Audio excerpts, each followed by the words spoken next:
Basang-basa pa yung buhok ko. Oh. Dito na sa sasakyan nag-aayos. Ano nga maghawak? Ako na okay lang.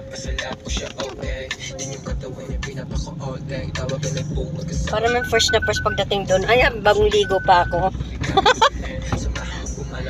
Bagong ligo sila, amoy pawis na.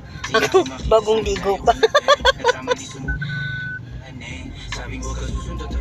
Ayan. Ay, gagraduate na ang anak ko sa wakas. Kuya, ano yun? Kuya? Makakalabas na siya ng balibago.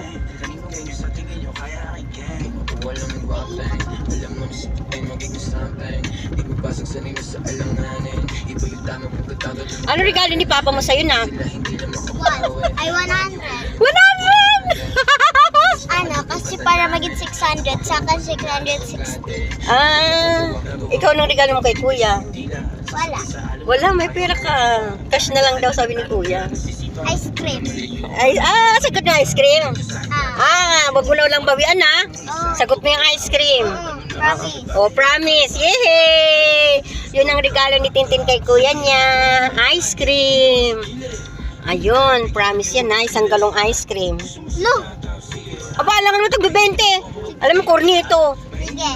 Isang galon. Dalawa. Dalawang cornito? Hindi, dalawang lalagyan. Yung pint lang? Oo. Ayun, ako, dalawang... Dalawa yung malaking pin. Okay, sige. Ayan, ang galing-galing ng anak ko. May regalo siya sa kuya niya.